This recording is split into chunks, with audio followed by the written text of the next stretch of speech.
Going Dian from Keswick Village. This is the Rorschach Arctic Update from the 5th of August, 2025. A quick summary of what's going down north of the Arctic Circle. Earth-shaking news came from the Arctic this week. On Tuesday, the 30th of July, the U.S. Geological Survey reported that 3 massive earthquakes struck Russia's northeastern Kamchatka Peninsula. One quake reached a magnitude of 8.8, making it the joint 6th most powerful earthquake ever recorded. The U.S. Oceanic and Atmospheric Administration immediately issued tsunami warnings for Alaska, while national authorities from Japan to South America issued further alerts across the Pacific. Thankfully, the remote location of the earthquakes and tsunamis meant evacuations in Russia, Alaska, and Japan were carried out in time. However, writers reported on the 30th that only one fatality occurred when a woman in Japan died during evacuations. What could have been a devastating Arctic disaster instead ended as a testament to northern emergency services. Kamchatka had yet more to come, as the Russian Emergency Ministry announced on Sunday the 3rd of August that one of its volcanoes, the Kamchatka, erupted the prior night for the first time in more than 500 years. The ministry believes this event may be linked to the earthquake, but the eruption should pose no threat to populated areas in the region. To watch a video of this historic eruption, take a look at the link in the show notes. This wasn't the only groundbreaking news in the north. Over in Greenland, the European Space Agency reported on Wednesday, the 31st of July, that they have discovered a massive crater within the Greenland ice sheet. The agency believes this crater formed as part of a subglacial flood in 2014, which erupted 24 billion gallons, 90 billion liters of meltwater with such force that it burst through the largest ice sheet outside of the Antarctic. The existence of lakes beneath the Greenland ice sheet is a new discovery, and this event shows that we have much to learn about what's going on under the ice.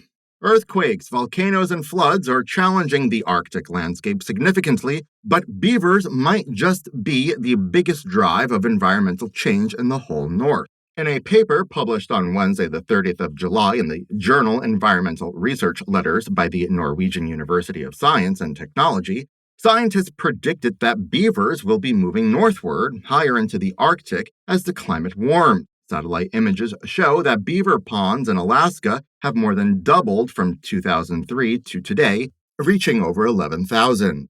Beavers are ecosystem engineers with their damming habits felling forests, creating new floodplains, and much more. Scientists worry that this new wave of beavers will create an environment where the Arctic can never return to its prior state once they turn the North into their own paradise. Changes in the Canadian Arctic are causing harm to its marine animals. Canadian broadcaster CBC reported on Tuesday, the 29th of July, on new research published by the Ocean North Acoustic Monitoring Program, which studied the impacts of increasing shipping on narwhals in Nunavut's Eclipse Sound, northern Canada. The study found that narwhals are sensitive to sounds around 20 kilometers, around 12 miles away, and that when exposed to ship noises, they stop echolocating and try to escape to a quiet area. Narwhal numbers in Eclipse Sound decreased by 90% in the last 20 years, while shipping increased exponentially during the same time. The studies say that existing ship noise regulations are inadequate to protect one of the most iconic and unique Arctic animals. Ocean regulations need to change regarding carbon pollution too. A report released on Wednesday, the 30th of July by the organization Pacific Environmental highlights the need to curb black carbon emissions caused by growing Arctic marine traffic. The number of ships moving into the Arctic has risen by almost 40% since 2013, but most of these vessels currently use residual fuels, which produce high concentrations of black carbon when burned. Black carbon has a warming impact up to 1,500 times higher than CO2. It has also caused serious health problems for Arctic communities, increasing rates of heart disease and respiratory illness. The report calls for all Arctic ships to be required to use cleaner fuels. If they want to travel in the Arctic, they have to be responsible in keeping it clean and safe. Not helping the increasing marine traffic in the north is the growing militarization of the Arctic. A NATO spokesperson told Defense News on Friday, the 1st of August, that NATO has deployed a maritime task group to the northern Norway to boost its maritime presence in the Arctic and high north. This task group will conduct anti-submarine sweeps in the region to ensure undersea infrastructure remains safe, having been targeted in recent years by Russian and Chinese vessels.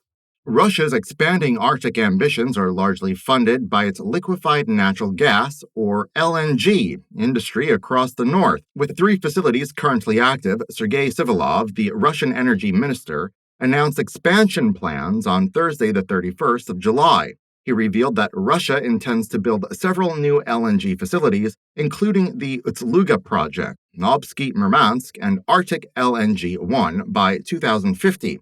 All of which will be located in the Russian Arctic. In 2024, Russia produced about 38 million tons of LNG, according to government statistics. Under current expansion plans, this figure will have jumped to 100 million tons by 2030 and 175 million tons by 2050. This could make Russia the largest LNG-producing country in the world by a significant margin.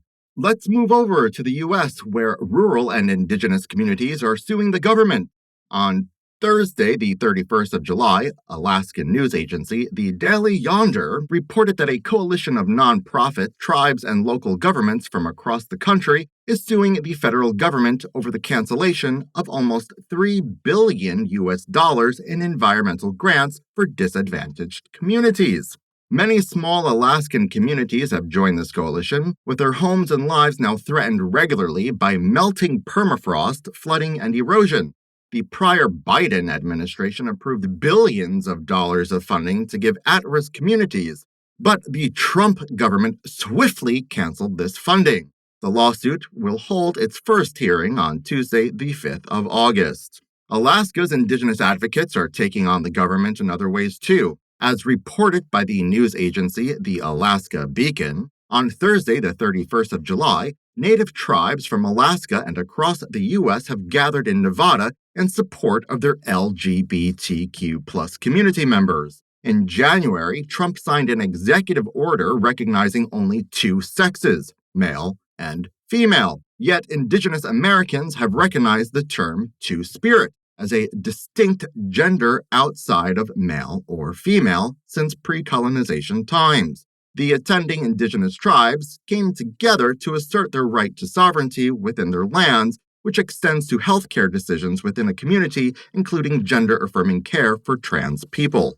Finally, over to Greenland with some sports news, as according to the website of the Greenlandic Football Federation, the 2025 National League kicked off on Monday, the 28th of July, and finished on Sunday, the 3rd of August. 8 teams from across the country gathered in the capital city Nuuk and played 20 games over 6 days to decide the newest national champion. The final game was a real David vs. Goliath match. Greenland's most successful club, B67, faced up against IT79, who have only ever won a single title in their history. In bad news for the underdog fans, B67 won the game by 2-1 and claimed their 16th league title. To watch the final, follow the link in the show notes.